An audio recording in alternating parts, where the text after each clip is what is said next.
We are not the sum of our losses, but the shape of their learnings. And we are not a lost cause. We are not the sum of our losses, but the shape of their learnings.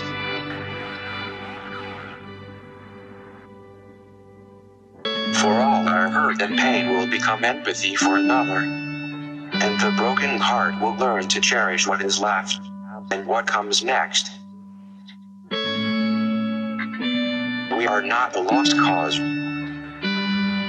The broken heart will learn to cherish what is left, and what comes next. We are not a lost cause.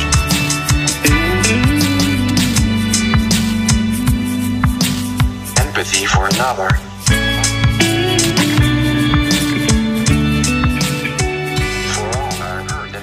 Boom, there you go. That was the trailer for Exteriors, available right now on demand and digital platforms. And as well, it'll be on AVOD platforms in June for Pride Month. Please go check it out. It's your boy Kuya P. This is Nerds Rule the World, and joining me, I'm so excited, so delighted to have Mark Schwab, the writer, director, producer behind Exteriors. Hello, Mark. How are you?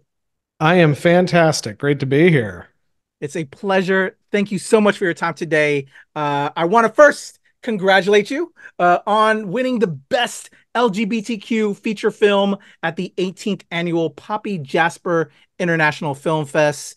You're fresh off the heels of that. Congratulations, sir. Thank you so much. It was a great screening, and the film festival was really fun. They did a great job with it. Wonderful. That's awesome. And as a filmmaker myself, you know, we put so much time and energy.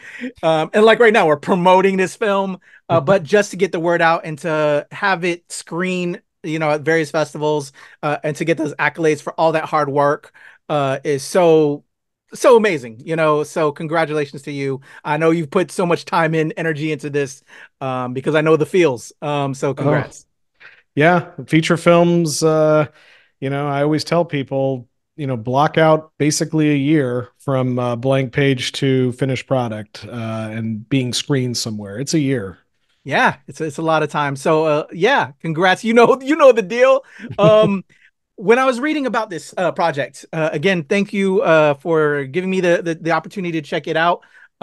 This is a kind of your world building. I was checking out the Diamond in the Rough Films website, checking out a little bit more of your work. Yeah, you had Brotherly Lies right before this, and this is kind of a sequel in sorts. And I'm sure you'll let my audience know this is you kind of world building off of that film. And right before that, I think you had Shadows in Mind, which for you as a gay man coming out and kind of telling your story, which I'm all about living our truths. And being able to fully express ourselves. I love that you are here. I'm an ally. I love that this is here. If we can talk about just kind of coming, I guess the leading up into Exteriors with Shadows in Mind, with Brotherly Lies, and now this kind of even expanding out this universe that you're semi-creating in a way. Well, you know, Shadows in Mind is you know, a whole show on it itself. Basically, as far as that journey, that film was actually completed in 2019. It was with a distributor. We weren't pleased with the distributor. We got it back, and that film is going to be. And I went back and I recut it, recolored it, new soundscape, new score, new beginning. And that film is going to be coming out in July through Breaking Glass Pictures, actually. Oh, congrats. And yeah, so that was that, like, again, that's a whole show in itself. Brotherly Lies was done right in the heat of COVID, and we shot it in February of 2021. There weren't even vaccines yet or anything. And we just wanted to see, you know, how inexpensively could we make a movie that would still pass quality control and still be distributable? And so Brotherly Lies was quite an experiment, and it came out wonderfully, actually. We've done very well. Brotherly Lies is on about 14 streaming platforms now, including Tubi and a bunch of them. And when I was looking for the next project, that's when it was actually my husband and I like to listen to the Bret Easton Ellis podcast. And I've been a fan of Bret Easton Ellis since Less Than Zero, you know, since that book. And in his novels, he has characters that pop through, even if it's just in 2 pages. They cross over into these other stories sometimes. And my husband said, wouldn't that be interesting to do something like that? And I thought, wow, that is interesting. I'd never done anything like that. So I started to think about it. And then I saw a wonderful film by, I think I've always mispronounced his first name, Raisuke Hamaguchi, called Wheel of Fortune and Fantasy. And he did Drive My Car. And Wheel of Fortune and Fantasy it's a wonderful film. It's also an anthology, 3 stories, kind of interconnected with miscommunication and misunderstandings. And I said, this could be a good way to bring these characters back in their own separate stories, so to speak. Even though they're not the leading characters, there's technically supporting characters. It was an easier way than trying to thread this whole cast into another story. And that's how Exteriors was born. So, with these 3 separate stories, each featuring a character from Brotherly Lies, uh, and tying it into a new story, that each of these stories does kind of have a little bit of a throwback to what they were dealing with in Brotherly Lies. So but you don't need to have seen Brotherly Lies to enjoy Exteriors. That was the other line that tightrope I was trying to do, is make it so that it could be watched totally on its own. And I believe it can.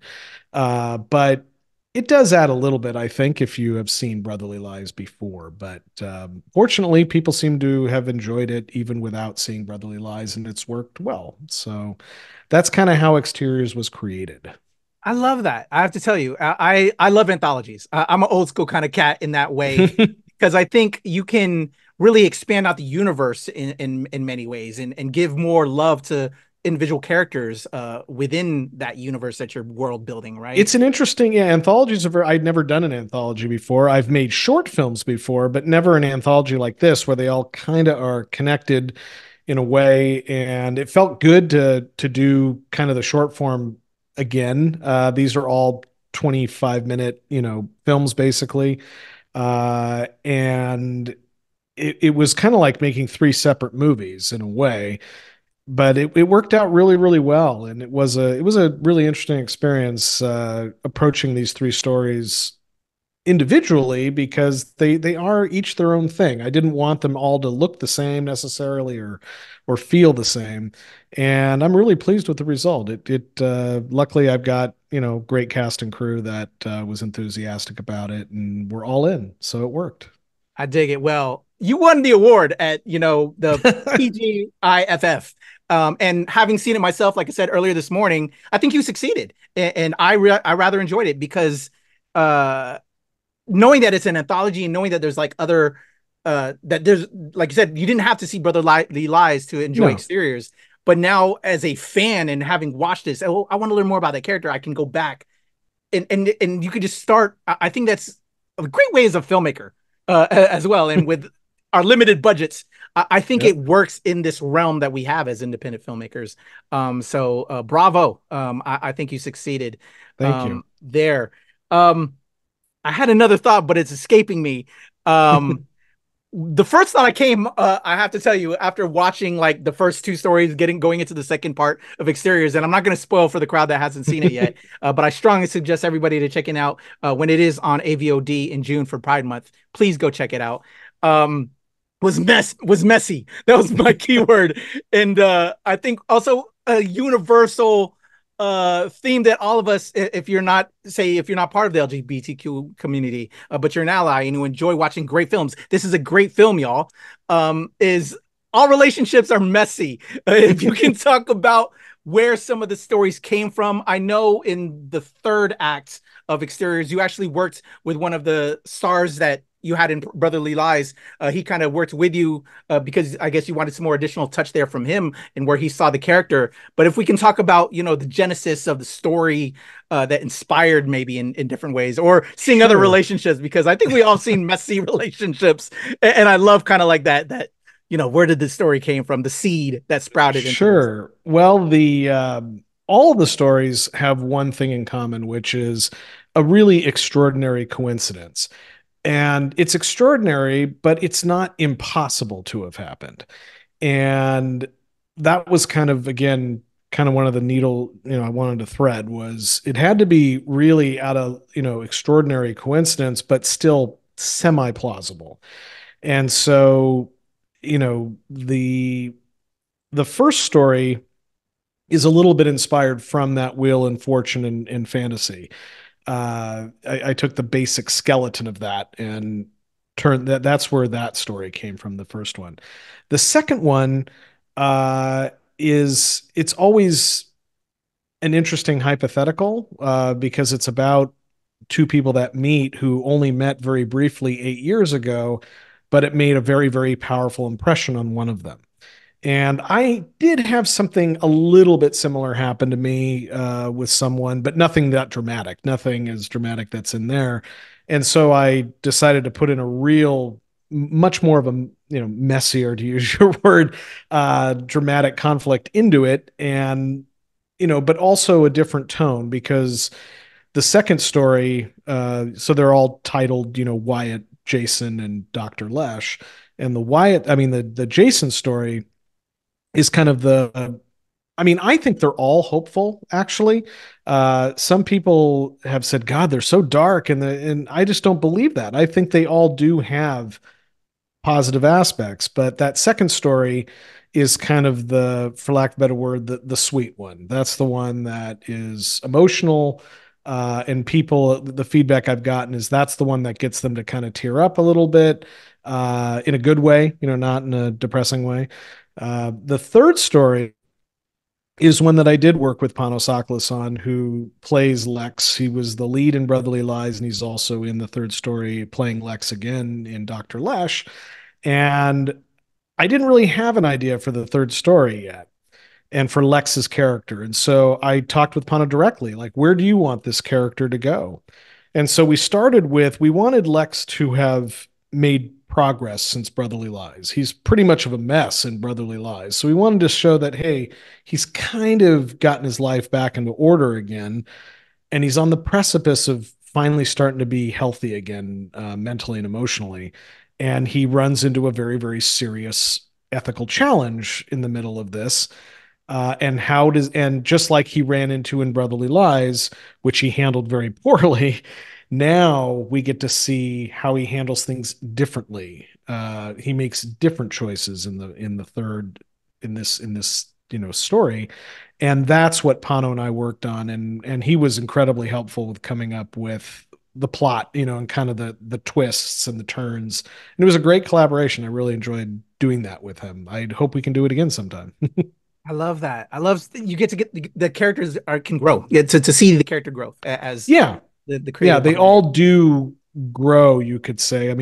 Kenny from Brotherly Lies, who's in the second story, he's also in a very different place, and so is Shane in the first story. He's in a very different place from where he was in Brotherly Lies, not necessarily for the better. So I'll let the audience decide that. Awesome. So Mark, man, this is I've seen you done a lot of work, to be honest, but from looking at the Diamond in the Rough films, these are the three films that are listed on the site. You've done Yeah. other film work before, but I'm assuming this is like your own, projects that you've been able to put together, or at least under this label. Yeah, that's our What? production company, Diamond in the Rough Films. Yeah, and it really started with a film. There is another film that's actually not on the site yet, but it was a movie called SERP, SERP, Search Engine Results Page, and that was the very first kind of official under Diamond in the Rough Films LLC feature film that we tried, which is kind of a weird techno thriller. And then we really stepped up our game on Shadows in Mind, where we got the crew from Hollywood. Dante Yor was an exceptionally talented cinematographer with a lot of experience, and I learned a lot working with him on Shadows in Mind, and that allowed. And then not long after that, though, that's when COVID hit, and really threw wrenches into a lot of things. But it's worked out fine because Brotherly Lies is doing well, and now we have Exteriors, and then I'm shooting my next feature second week in May, basically. So, which is going to be very, very different than anything I've done. Oh, awesome. Let's before we get there, Mhm. we'll kind of leave off, and I don't want to spoil too Sure. much for anybody there, but just I guess the filmmaker in me is like, I'm curious of your journey. Hmm. Of you now are here with Exteriors. It's winning awards. You're setting up the next project. But for my fans, because a lot of people that watch what I do are also fellow filmmakers. Hmm. Just speaking on that journey of getting the material out there. Um, in Exteriors, you brought back your previous actors that you worked with because hey, they do good work. You know Hmm. them, you know what they'll bring to the table. Any kind of like pro tips, I guess, if you will, of just things you've learned along this time frame of rolling out these projects, and then what Sure. you're taking into this next project. Yeah, a couple things I would tell filmmakers. Uh, don't try and copy what's out there. That's a big thing. Because for me, what drives me, what gets me interested is doing something that I haven't seen before. I see a lot of independent work that comes out is very derivative. It seems like it's all the same. It's done the same way. It's shot the same way. Um, and so I would say definitely at this level, look at the positives of when you're, being able to make something without suits and clipboards looking over your shoulder. You can take risks, uh, and that this is the time to do it. So take risks. That would be one thing I would say. The equipment now, and I've been making films, since the 80s on VHS camcorders, and the equipment now is so good. I mean, you could shoot something with an iPhone and it'll look and sound good. There's really no more excuses to hold you back. Uh, and you don't need to be like everybody else. It's not 1992 anymore when you could make an independent film, get it in Sundance, and then you got a three-picture deal. It doesn't work that way anymore. And we're still not sure how it's all gonna where the dust is all gonna settle. It's in a huge amount of transition. So the other piece of advice I would say is nobody knows anything. Don't think that they don't know anything. Believe me, they might have some frame of reference, but if someone says, "Oh, your film isn't marketable" or whatever, it can't. Nah, they don't know what they're talking about. They just don't. They're either threatened by you or whatever. So they just don't know because the industry is in that much flux. So I would say, oh, and the other piece of advice, definitely, when in doubt, absolutely make the movie. Mm. Absolutely make it. Even if people think it's a bad idea, even if you're hearing, oh, it's terrible, make the movie. And the other piece of advice is do not spend money if you get all possible. Uh, I mean, you're going to have to spend some money and some time, but, you know, most people are, I don't disclose what my budgets are to just anybody, but, I love hearing when distributors say, "What'd you spend on this movie? 300 grand?" Oh, yeah, that's exactly what I spent. Yeah, how'd you get that right? It can be done. I think that's the other piece of encouraging thing I would say is it can be done. And a lot of it is you'll have to take it on yourself. I Oh do yeah. a lot of the post production myself. I do the color correction, I do the editing, I do the sound mixing. And because of the level of software that's available, you can do it. There's YouTube videos that can teach you. And that's how you can cut your costs down a lot is if you can handle the post production, it brings it down. I love that. And I completely agree. I completely agree. One of the things that I really noticed from watching Exteriors was concentrate, and I got to give you kudos, concentrating on the story and the Mm-hmm. characters involved, because as people know, they watch this channel, and I'm sure you watch a lot of indie films. There's certain looks and feels of it. The reason why you're winning awards is you're concentrating on the story, and that's what I felt from watching Exteriors. Limited Thank you. locations, not a lot of actors, but what you Mm. do have, you focus on that, and you make it super tight, and I can see why you won. And what's separating you from the rest. So kudos to you, Mark. Thank you. Well, and the other thing too that people have told me, and this is something this is just me. I'm not telling independent filmmakers to do this, but my films, I don't pound a message on anybody. I don't have an agenda. I like to tell stories that I find interesting and that I hope an audience will find interesting for 80 to 90 minutes. And to the point where, I want them to see, I got to see how this all ends. That's what it is.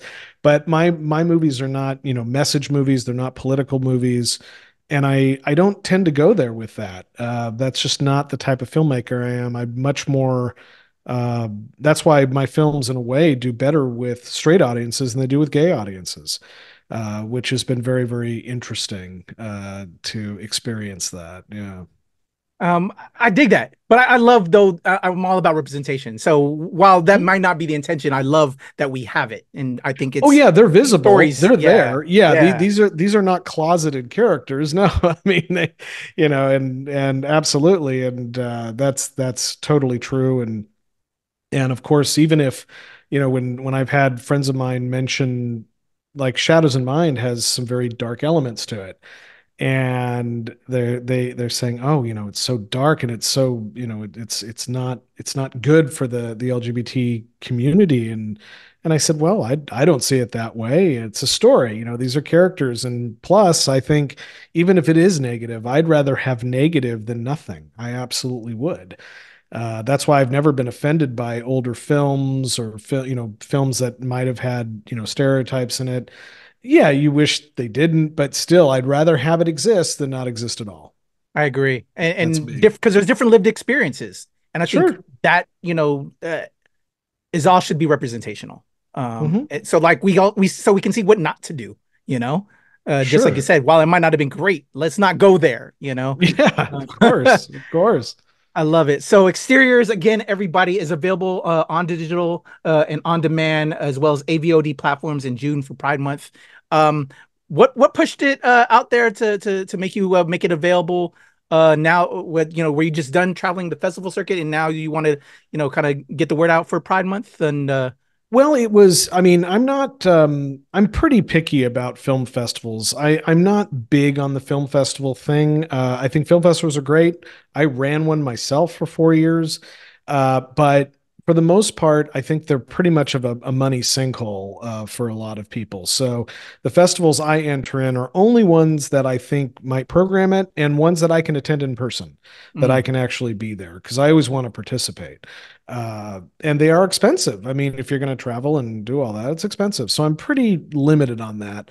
So I wanted to get it out there. And fortunately, Studio Dome was, I had heard about them. I'd heard they were good. I reached out to Shaked, and he looked at it and loved it and said, "Yeah, we absolutely want this." And they've done so far, they've done a great job of communication with me, and just being in touch with me. And I like them very much so far.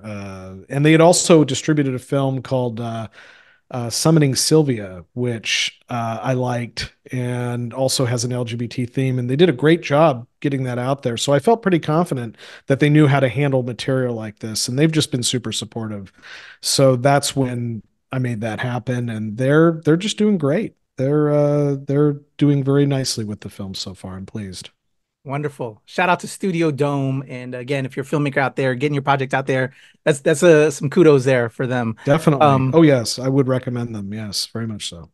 Awesome. So exteriors is out and available, but you kind of, to close this out a little bit, you kind of gave me a little bit of inside info, but not too much. You got another project on the way. What are just some of the things that or themes you want to tackle? And if you could tell us a little bit about the upcoming project and just also going forward, what we can expect from Mark Schwab. Well, definitely my new film that I start shooting in May is called Cutaways.